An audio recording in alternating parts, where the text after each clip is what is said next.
नमस्कार. आज आपण वाचणार आहोत हिरा आणि चांदणी. पुष्पा काकांच्या खोलीत बसलेले ते शास्त्री बाबा गेले का ग?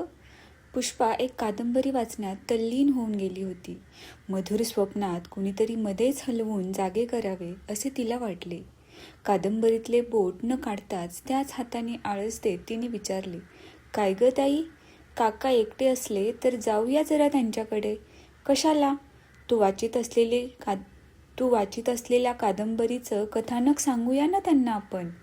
हातातले पुस्तक हळूच दूर लोटून जवळचे दुसरे घेत पुष्पा म्हणाली, मी तर गीता वाचतीये. सुलभेने जवळ जाऊन पाहिले.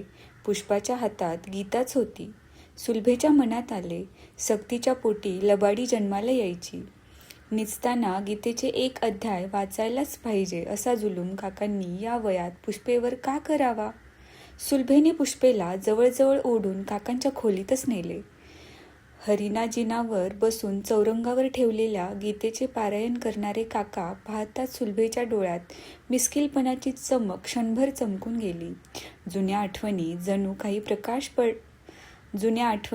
काही प्रकाश पाडण्याकरिताच ती चमक आली होती. मावशींनी लहानपणी सांगितलेल्या काकांच्या कितीतरी गोष्टी तिला एकदम आठवल्या. एकदा काका शिरगावला आले होते. घरात आंब्यांचे गुळाचे लोणचे केले होते.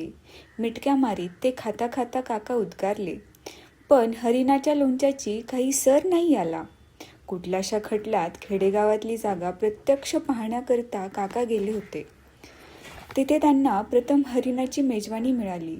तेव्हापासून त्यांना हरिणाच्या मांसाची जी चटक लागली. सुलभा व पुष्पा दारातच उभ्या होत्या.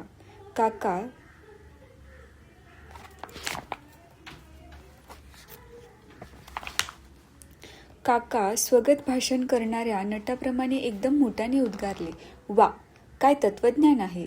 ईश्वर सर्व भूतांना उद्देशून तिष्ठित सर्व भूतांना उद्देशे. सुलभेने हसू आवरण्याचा शिकस्तीचा प्रयत्न केला, पण जोराने उतू जाऊ लागलेले दूध पाण्याच्या 4 थेंबांनी थोडेच खाली बसते. अवखळ बालकाने आईच्या हाताला झटका देऊन एकदम मऊ वाळूत लोळत घ्यावी, त्याप्रमाणे खुदकन बाहेर पडले. काकांनी मान वर करून पाहिले. सुलभेला स्वतःचा राग आला. ज्या कामाकरिता आपण आलो त्याच्या आड तर हे हसणे येणार नाही ना, अशी शंकाही तिच्या मनात उद्भवली. पण आज काका अगदी खुशीत होते. कदाचित हास्य हे उद्देशातील ईश्वराची भाषा आहे असेही त्यांना वाटले असेल. सुलभेकडे टक लावून पाहत ते म्हणाले, तुझं जाणं रहित झालं वाटतं. ईश्वराची कृपा आहे तुझ्यावर. आपल्या जाण्याशी अगर राहण्याशी ईश्वराचा काय संबंध आहे ते जन्मभर विचार करूनही सुलभेला कळले नसते. पण काकांनी या कोड्याचा क्षणार्धात उलगडा केला. उत्तर हिंदुस्थानातून एक पंडित आले आहेत म्हणून शास्त्रीबुवा सांगत होते. गीता फार चांगली सांगतात म्हणे ते. सुलभेच्या डोळ्यांपुढे तुफान गर्दीचा 3रा आठवडा, 20वा वैभवशाली आठवडा इत्यादी बोलपटांच्या जाहिराती तरळून गेल्या. पण काकांनी रामबाण अजून हातातच ठेवला होता. ते अभिमानाने उद्गारले, इतकी प्रवचने होऊनही त्याचं विवेचन संपलं नाही ते नाहीच. काकांना उच्च गीतालोकातून शाळेची पुस्तके व कथा कादंबऱ्या यांनी गजबजलेल्या हीन जगात कसे आणायचे हा सुलभेला प्रश्न पडला. क्षणभर केसांच्या 2-3 बटाने हाताने चाळवा करीत ती म्हणाली, माझ्यावर झालेली ईश्वराची कृपा तुम्ही मला सांगितलीच नाही अजून. तुम्ही तरुण मंडळी काही आमच्यासारखी विसराळू नाही. म्हणूनच या वयात एकदा गीतेची गोडी लागली. हो, तू राहिलीस ते बरं झालं. या पंडितांची प्रवचनं इथे करविणार आहे मी. घर तरी पवित्र होऊन जाईल.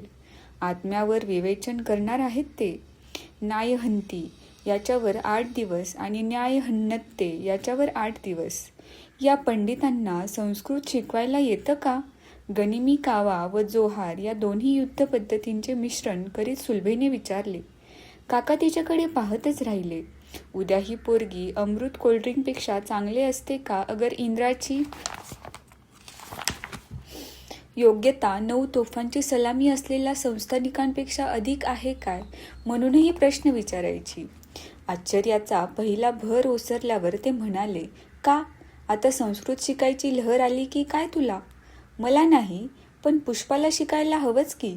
तिची परीक्षा आहे पुन्हा महिन्यानं. कुंभाराच्या कामाला एरावत काय कामाचा? सुलभेवर मात करण्याकरता कुठल्या तरी प्रवचनात ऐकलेला एक दाखला काकांनी पुढे केला. पण एरावत नसला तरी कुणीतरी हवंच की नाही? अलबत्त, माझ्या ओळखीचा मनुष्य आहे एक. मास्तर आहे का? मास्तर नाही, पण जगन्नाथ शंकर शेठ आला होता तो. ठीक आहे, शिकव म्हणावं त्याला पुष्पाला. पैसे? महिन्यात परीक्षेची तयारी करून घ्यायची आहे तिची. 25 रुपये तरी बघ 20वर कबूल झाला तर. नाहीतर माझा गीतापाठ पुरा व्हायचाच. अजून मी पुष्पालाही जागरण सोसत नाही. जा निजा तुम्ही आत्ता. सुलभा मऊ मऊ बिछाण्यावर जाऊन पडली खरी, पण काही केला तिला झोप येईना. कालची रात्र तिने अस्वस्थपणाने घालविली होती. दुपारी तर डोके टेकायला फुरसत मिळाली नव्हती तिला. पण तिच्या कल्पनेला एका दिवसात इतकी नवी खेळणी मिळाली होती की एक टाकून दुसरे घ्यायचे, ते फेकून तिसरे उचलायचे. या चाळ्यात तिला झोपेची शुद्धच राहिली नाही. मुकुंद, मनोहर आणि केशर पुन्हा पुन्हा तिच्या मनाच्या रंगभूमीवर येत आणि जात. मधूनच काकांचे पूर्व आयुष्य तिला आठवले. करडे पोलीस अंमलदार म्हणून काका प्रसिद्ध होते. त्यांनी बंगल्यासाठी पाण्यासारखा पैसा खर्च केला असला तरी या पाण्यात निढळाचा घाम फार नाही. ही टीकाही तिच्या कानी अनेक वेळा पडली होती. CIDमध्ये चांगल्या जागी थोरला मुलगा लागल्यावर काकांनी पेन्शन घेतले. पोलीस खात्यातल्या धाडसाच्या गोष्टी सांगण्याऐवजी ते गीता वाचण्यात रममाण होऊ लागले. त्यांचा वेश बदलला. गुप्त पोलिसांच्या गोष्टींची जागा वेदांताने घेतली. फार काय, त्यांचा मित्रपरिवारही निराळा झाला. म्हातारपण म्हणजे दुसरे बालपणच, त्यालाही काहीतरी खेळ लागतोच. अशा विचारांनी सुलभा आजपर्यंत काकांच्या गीतागौरवाकडे पाहत असे. पण शिकवणीच्या निमित्ताने काकांचा व मुकुंदाचा आता निकट संबंध येणार या दृष्टीने ती जो जो विचार करू लागली तो या दोघांच्या आयुष्यात विलक्षण विरोध भरलेला आहे असे तिला वाटू लागले. हातपाय चालत असताना ते स्वच्छंद चालावेत, पण त्यात इतरांना लाथाबुक्क्या बसला तरी हरकत नाही. ते थकले म्हणजे तोंडाने हरिहरी म्हणावे, म्हणजे आता हातापायांनी केलेल्या सर्व पापांचे क्षालन होते. उलट अन्यायाचा प्रतिकार करण्याकरिता कुणी हात उगारला अगर धावून गेला तर त्याच्या हातापायात मात्र चटकन शृंखला पडतात. यापेक्षा मोठा अधर्म जगात दुसरा कुठला असणार? अभय हाच मनोहर असेल का? केशरसाठी जीवावर उदार होण्याचे कारण मुकुंदाने आपल्याला का सांगू नये? इत्यादी प्रश्नांपेक्षा हाच विचार तिच्या मनात अधिक अधिक खळबळ माजवू लागला. समुद्रकिनाऱ्यावर लाटांच्या खळखळाटात हलक्या स्वरातले बोलणे ऐकूच येत नाही. तिच्या कोमल भावनांची कुजबूज मनातल्या या सामाजिक अधर्माच्या खळबळीत अशीच लोप पावली. शाळेतली, खेळातली, इस्पितळातली कितीतरी करुण स्मृतिचित्रे क्षणार्धात सजीव झाली. तिला वाटले, आजच्या जगात माणसे आहेत, पण माणुसकी नाही. याला जबाबदार कोण? बिछाण्यावर बसूनही तिला चैन पडेना. पलीकडे शांतपणाने झोपलेला पुष्पेचा तिला हेवा वाटला, पण तो क्षणभरच. लगेच तिच्या मनात आले, आभाळात उडणाऱ्या पाखराने फुलपाखरांशी आपली तुलना करणे वेडेपणाचे नाही का? शांत, तिच्या मनाशिवाय सर्व शांत होते. घड्याळाची टिकटिक ऐकून तिच्या कल्पनेला भास झाला. काळा पुरुष रात्रीचा वेळ घालविण्याकरता एक विचित्र गाणे गात बसला आहे. ती एकाग्रतेने त्या गाण्याचे विलक्षण सूर ऐकू लागली. पण थोड्याच वेळात त्या टिकटिकीचे रूपांतर घनघन आवाजात होत आहे असा तिला भास झाला. मध्यरात्री जागणाऱ्या मनुष्याने कसली तरी सोबत हवी म्हणून पिशाच्यांची कल्पना निर्माण केली असावी, अशी ही कल्पना तिच्या मनात येऊन गेली. मध्यरात्रीच्या एकांतात मनुष्य लहान मुलासारखा अद्भुत रम्यतेत रमून जातो. मनाच्या या स्वच्छंदी भ्रमणात सुलभेने कितीतरी चित्रविचित्र दृश्य पाहिली. एकदा मुकुंद हिमालयाच्या शिखरावर उभा राहून गगनाला हात लावण्याचा प्रयत्न करीत होता. त्या अट्टहासात त्याचा तोल सुटला. पायथ्याशी उभी असलेली सुलभा त्याला धरण्याकरता धावत पुढे गेली. या अपघाताने तो भिवून गेला असेल असे तिला वाटले, पण सुलभेचा स्पर्श होताच हसत हसत तो म्हणाला, खाली धरायला तू असल्यावर मी याच्यापेक्षा उंच जाईन. दुसऱ्या शर्यतीत मैदानावर घोडे धावत होते. सगळ्यात पुढे गेलेला घोडा मध्येच ठेचाळून अडखळला व त्याच्यावरील स्वार खाली पडला. मुकुंद, मुकुंद असे कोणीतरी ओरडले. बाकीचे घोडे दौडतच होते. शर्यत जिंकणाऱ्या घोड्यावरील जॉकी थेट सुलभेकडे आला. काय बाईसाहेब, माझ्याच घोड्यावर पैसे लावले होतेत ना?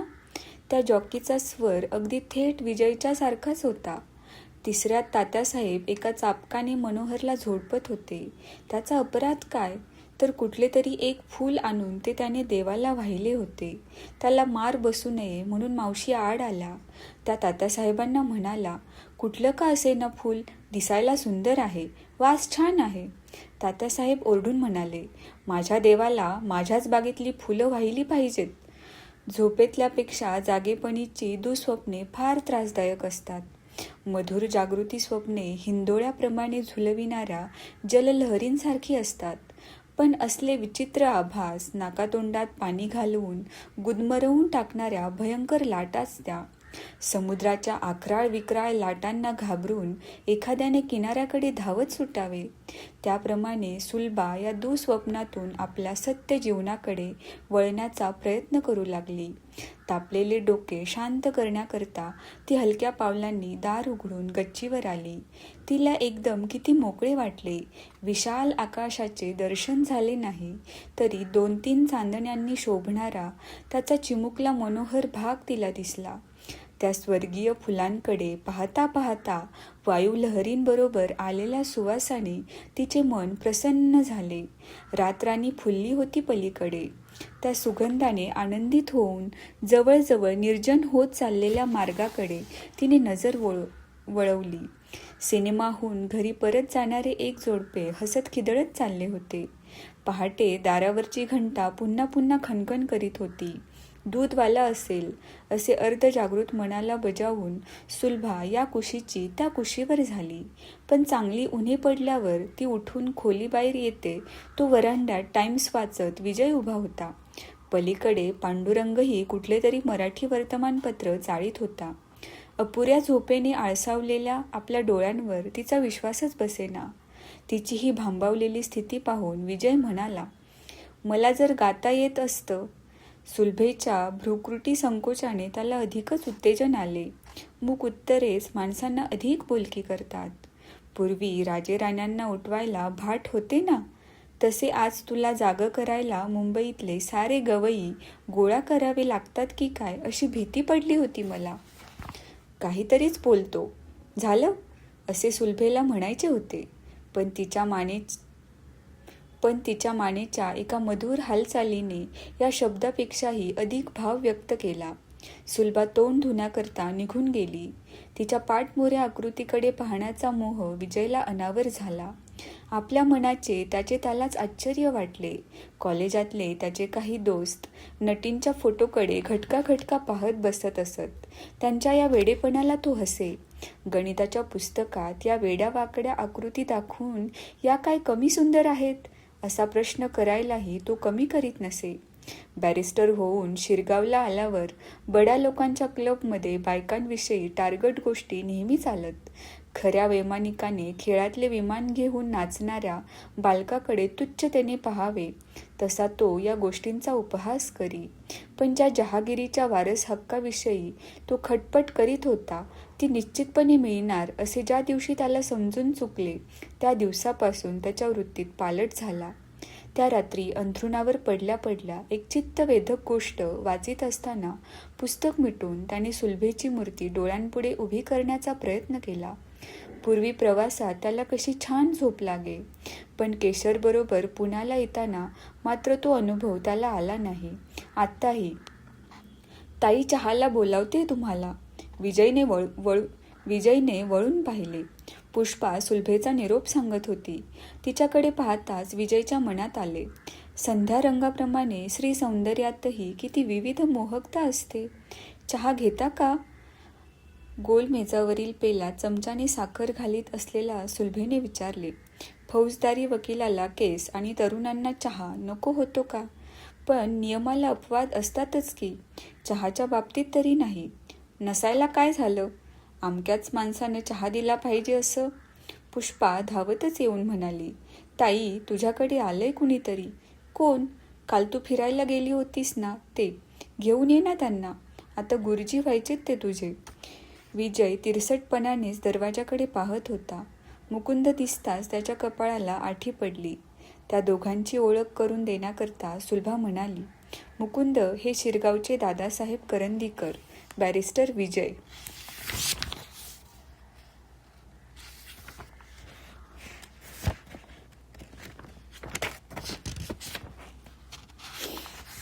मुकुंदाने स्मितपूर्वक नमस्कार केला. नि विजय हे कराचीचे महात्मा मुकुंद कांबळी. तुमची नि यांची ओळख आहे? थोर लोकांना सारं जग ओळखतं. विजयच्या शब्दात लपलेल्या कुचेष्टेने थोडेसे अंग त्याच्या स्वरात प्रकट झालेच. तुम्ही पुण्याहून आलात का? मुकुंदाने प्रश्न केला. हो. मग कदमानच सांगितलं असेल माझी माहिती तुम्हाला. स्वारी गजघंटा आहे नुसती. चहापान जवळजवळ मुकाट्यानेच झाले. ते संपताच सुलभा विजयला म्हणाली, आलेच 5 मिनिटात. मुकुंदाला घेऊन ती सरळ आपल्या खोलीकडे गेली. आज जाताच मुकुंद म्हणाला, सुलभा, मी आज प्रतिज्ञा करून घराबाहेर पडलो आहे. कसली? काहीतरी काम मिळविण्याची. पहाटे ताईनं डोळ्यात पाणी आणून मला जो प्रश्न विचारला, मजेनं उडायला उंच आभाळ चांगलं, पण पाखराला घरटं झाडावरच बांधावं लागतं. शेवटची वाक्य जवळजवळ स्वगतच बोलला तो. आपल्या संदिग्ध बोलण्याचा सुलभेला उलगडा होणे शक्य नाही हे लक्षात येताच तो म्हणाला, माझ्याच बरोबरच्या एका विद्यार्थ्याची हकीकत सांगत होती ताई. 2-4 वेळा मॅट्रिकला बसून नापास झाला बिचारा. कुणीतरी पोस्टर चिकटविला. आज सुखानं 4 माणसं जेवतायत त्याच्या जीवावर. बहिणीला चांगलं स्थळ मिळावं म्हणून खूप पैसे खर्च केले त्यानं परवा. हे सारं सांगून ताईनं माझ्याकडे रोखून पाहिलं. सटवीनं तुझ्या कपाळी सुख लिहिलंच नाही असे उद्गार काढले. खालचा ओठ वरच्या दातांनी क्षणार्धात दाबून मुकुंदाने वर पाहिले. लगेच तो हसून उद्गारला, ताईचं बरोबर आहे, नि माझंही बरोबर आहे. म्हणजे चूक माझीच आहे वाटतं. हो. कसली? माझ्यासारख्याशी मैत्री ठेवायची. बाहेर बॅरिस्टर साहेब रागावली असतील ना? त्याच्या थट्टेला उत्तर न देता सुलभा म्हणाली, इथली शिकवणी सुरू कर आजपासून. 2 महिन्यांचे 50 रुपये मिळतील.